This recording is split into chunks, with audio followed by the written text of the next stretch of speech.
Good evening. My name is Jan De Silva. I'd like to call this meeting of the New Bedford Community Preservation Committee to order. It is now 6 o'clock. We welcome you to the June 28, 2022 meeting of the CPC. I'm chair of the committee, and if you have a cell phone or other electronic device, please turn it off or set it to silence like I am getting ready to do right now. If you wish to speak at today's hearing, you will be provided that opportunity at the appropriate time. We will ask you to come forward and state your name, your address, and give you the opportunity to speak. Okay, so next on the agenda is calling the roll of the CPC members. Ross Nunes, not. Okay, not present. Melissa Chester-Latendre? Here. Christopher Amaral? Here. Peter Blanchard? Here. Peter Boswell? Unfortunately not able to attend. Leona Fisher? Here. Arthur Glassman? Here. And Jody Siebert? Here. Okay, so we have 2 not attending and 7 attending. New business, I'd like to entertain a motion to approve the May 31st, 2022 minutes. Moved by Arthur Glassman, seconded by Peter Blanchard. All in favor? Aye. Opposed? Abstentions? Motion passes. Next, we will entertain a request from the Women's Fund for to extend the term for the Gilbert Russell House FY19 grant. They sent a letter to us. I don't know if you've all had the opportunity to read the letter. Oh, FY21 grant. Extend the FY21 grant of $50,000. The project is almost complete, but they need an extension until December 31st, 2020. They expect to complete all the work by the end of the summer, but are asking for extra time. So I'd like to entertain a motion to approve the extension request. So moved by Arthur Glassman, seconded by Jody Siebert. All in favor? Aye. Opposed? Abstentions? Motion passes. Okay, and now we move on to the meat of the day. All right. I'd like to entertain the motion to open the public hearing. So moved by Arthur Glassman, seconded by Christopher Amaral. All in favor? Aye. Opposed? Abstentions? Motion passes. Okay, the public hearing is now open. Please address all comments directly to the committee chair, me. Comments between members of the public are not permitted. As you address the committee, please state your name and address.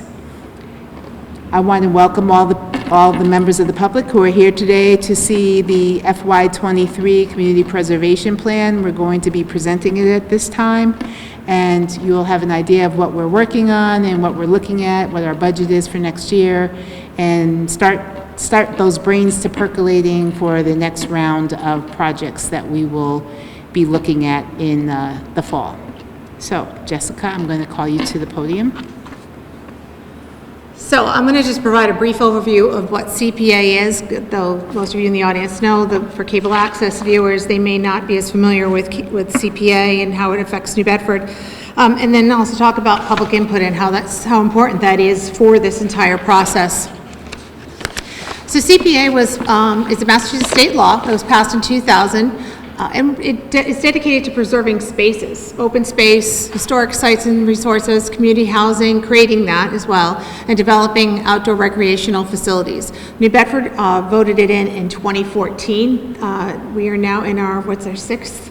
It's 18, 19, 20, 21, 22. This is now our 6th year of awarding grants. In New Bedford, our 2 sources of funding are a 1.5% surcharge on property taxes, and in addition to the state trust fund that matches the money that's raised through the surcharge. Last year's match was a 43.8% match, which is one of the highest matches we've had in a very long time.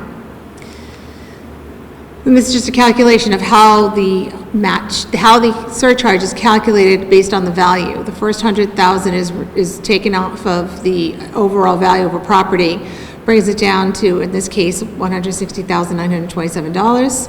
Using the FY22 tax rate with the tax basis, it turns out that it's only $37.64 on the average homeowner's tax bill, which funds a vast majority of our projects across the city. And that impact, we've given out just over $6.8 million, but we've matched $6.9 million in funding from other sources. These are self-reporting from the grantees that have been awarded CPA grants, and as they've closed their projects, they've reported to us that they've used these CPA funds to leverage additional monies. So that's another $6.9 million that came into our community that otherwise wouldn't be here without CPA funding. Every community that has CPA is required to have a CPC, and we've met some of our members tonight. There's different types of representation. We are required by the legislation to have representations from these 5 boards and commissions, and then in New Bedford, we have an additional 4 people who represent the general public.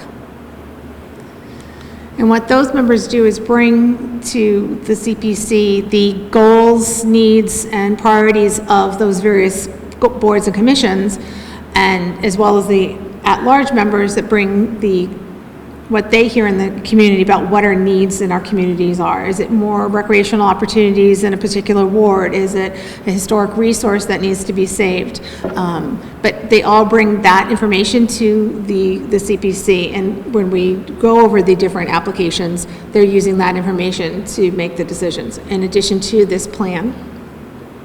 Every year, the CPC has a number of responsibilities. These are the key ones.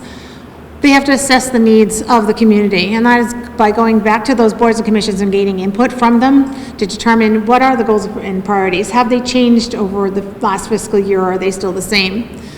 We develop and maintain a community preservation plan that establishes those priorities, and that's the guide for this coming fiscal year that we're working on right now.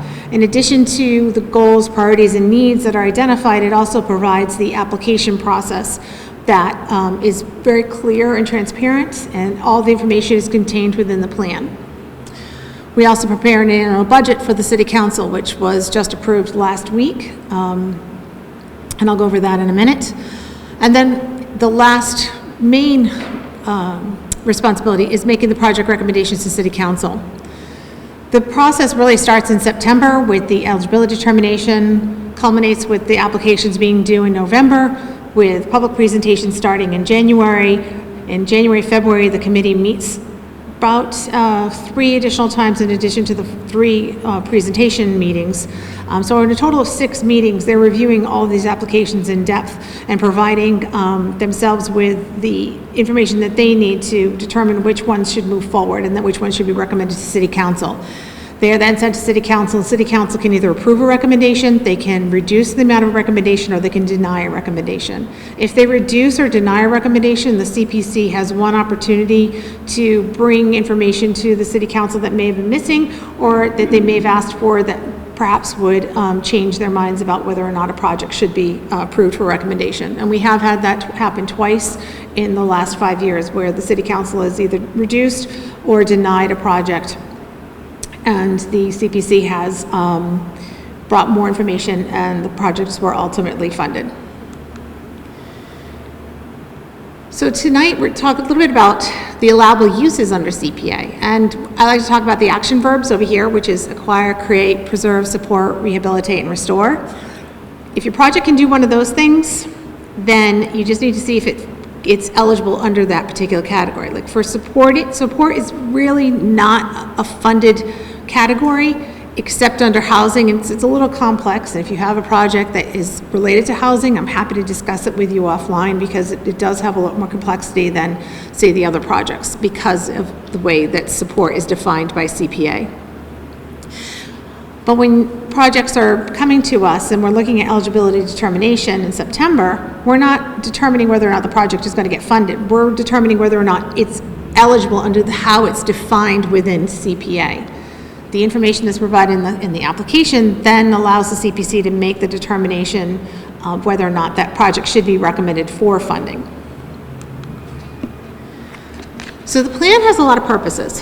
Mostly it's to establish that clear criteria of how we're going to evaluate those applications. The CPC has a scoring rubric that they use in order to score these projects. And that scoring rubric allows them to determine what goals and priorities and needs a particular project is meeting. And we establish those process, the timelines, the application form, and the information that the applicants might need. So that's all contained in that plan. So it's not only the goals and the priorities and the benefits of CPA, but it's also the how to apply, what the process is. And also we provide the City Council with the background information, and that includes a copy of all the applications as well as the supporting documentation, a recommendation packet, which is always online, and they're still online. All the applications from FY22 as well as the recommendation packet are still online if anybody wants to see them. We typically leave those on until we put the next fiscal year's information up so that applicants can take a look at what was provided to the CPC in the past for an application, and also how the applications look, and also what the recommendations were to City Council and the funding conditions that were voted upon by the CPC that were in regards to each of the funding, each of the grants. So I'm just going to briefly touch on the various categories. The definitions are fairly broad. Most projects do not require a restriction of some kind. Some do. For the acquisition of open space, anything that's an acquisition, open space in particular, has to have a conservation restriction placed upon the land, so that in perpetuity it stays as open space. And these are some of the examples of how open space can be defined. As you can imagine, in New Bedford, we don't have a lot of open space. The only open space project we have done was the Acushnet Sawmill project up in the far north end. Beyond that, we really don't have a lot of open space, and we don't see those projects. However, the beauty of CPA is that other communities, they have that need for CPA, open space funding. So they use that more than, say, historical resources, which is where the bulk of our funding goes to, is historical resources. The open space goals and recreational, as well as recreation, have changed just a little bit because the city just went through their open space and recreation open plan process, which is now before the state to be approved. But mostly it's talking about what are our goals as a community. Is it developing green infrastructure strategies to address climate change and resiliency? Is it to improve, expand, and enhance public's access to open space, including the waterfront and public areas? Is it to restore threatened integrated landscapes? There's a variety of different goals, and for this particular plan, they're really focused on improving the Buttonwood Pond Brook watershed area, stormwater management at Brookline Park, creating new greenways, as well as maybe acquiring some undeveloped land up in the far north that abuts the Cedar Swamp Reservation. So those are all things that the Conservation Commission, the Parks Board have brought forth as new goals and priorities, or renewed, or more, they've moved up in the priority list. And recreation. So recreation can be used for a number of things. It has to be for outdoor, passive, or active recreation. And recreation is probably the second largest category in terms of funding that the CPC has awarded over the last 5 years. We are very fortunate in New Bedford in that not only do we have our 3 crown jewel parks, but we have a lot of smaller pocket parks and smaller recreational opportunities, baseball fields, soccer fields, and the like, that in some cases they need to be upgraded, in other cases it's to be enhanced or to provide additional opportunities for the surrounding community. And as you can see, there's a lot of goals in recreation. A lot of it is making it walkable. A lot of it is about making it available to everyone so they're within a certain amount of distance from a green space. Preserving that green spaces, making the beaches more accessible to all of our residents of all abilities. And that's something you'll see down on East Beach. The CPC funded 2 years ago the bathhouse design to make it ADA accessible, which would complement the work that's already been done by the Parks Department to make that the handicap accessible beach for not only our community, but our surrounding community. Next is historic resources, and as you can imagine, that's our number one category. We have a lot of demand for historic resource preservation in our community, rightfully so. And when a project comes before us, they either have to be listed on the State Register of Historic Places, or they have to be determined by the local historical commission to be significant in the history, archaeology, architecture, or culture of the city. If there's a project that is considering coming in under historic preservation that doesn't have one of those two things, I would highly suggest that they start the process now. They can contact me, or they can contact Ann Lauro in the planning department, because that determination for the historical commission, while you don't need it for the eligibility determination, you will need it for your application in November. And here are some of the goals and priorities of the historic resources. And as you can see, they really focused on the adaptive reuse of historic properties, using historic preservation to increase neighborhood stabilization through the use of first-time homebuyer programs, development of a fund potentially, but also to advance the city's preservation ethic through education so that people understand why it's important to preserve our culture and to preserve the buildings and the objects that are associated with our community. Next up is community housing. And as you can imagine, that seems to be a category over the last couple of years that we've seen more applications for, as the need for more affordable workforce housing has really come to the forefront, especially over the last couple of years with the pandemic and the impact of the rent increases on our community. I think there was 2 projects this past year that fell under affordable housing or community housing. And as you can see, the community housing categories have a number of different goals. One is to decrease the number of vacant and abandoned residential properties throughout the city by financing the acquisition and rehabilitation of those properties, to promote non-traditional housing models, to support the preservation of expiring affordability restrictions. And as noted on each of these slides, not all the goals and priorities are eligible under CPA funding, but they are part of a larger goal for each of these categories that we include in the plan so that people get the whole picture of where each of these categories and each of these boards and commissions is focusing their time and energy and funding. So tonight is really about getting public input. It's a lot of information. Not everybody wants to speak or has the opportunity to attend. So we leave the public comment period open until July 15th, and that can be sent to the CPA at newbedford-ma.gov. And it could be anything from a project idea to a goal that you think should be included, or if you were a past applicant and there was something in the application that was cumbersome or you needed clarification. We're always looking for input so that we can make the process as easy and transparent for those that are applying as possible. The next steps are we're going to incorporate that public input into the next draft. The draft is online on the CPC's webpage on the city, and you can see it right there, the newbedford-ma.gov, Planning Community Preservation. If you go to the city's website, if you click at the top and go to offices, you'll see community preservation. You'll be able to get into that link. We'll incorporate that at the end of July, the monthly meeting. The CPC will review and discuss, make any changes and edits, and approve a final plan for the coming year. That plan will be, all the application materials and all of that will be up before the technical workshop meeting. Part of the reason we don't have definitive dates is that that's part of the plan, that they confirm the timeline of the application process for this coming year. And then they'll oversee the review of these applications and submit the recommendations come early spring. So tonight is about if you have ideas or if you have any questions or if you have any input. We do value that, and we do include it in the plan. So that is all I have for everyone tonight, and I'll turn it back over to Jan. Thank you, Jessica.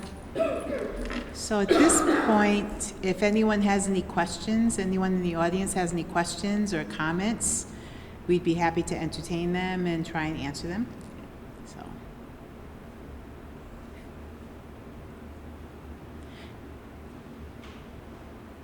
So everybody knows everything about CPC.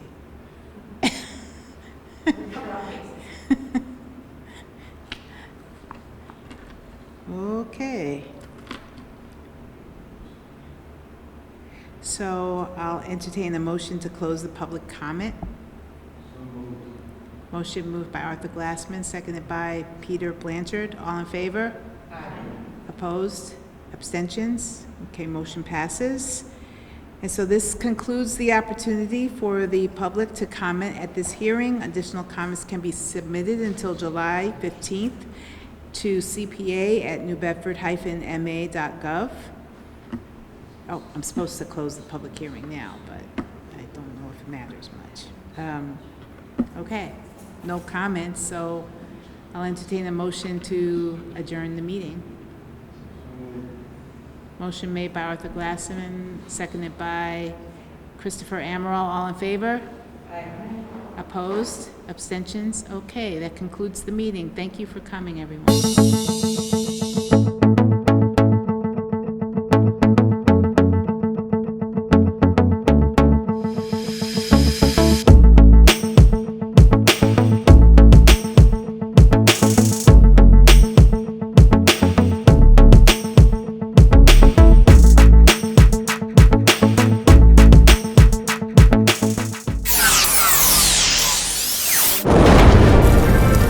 New Bedford Cable Network, your connection to the Whaling City.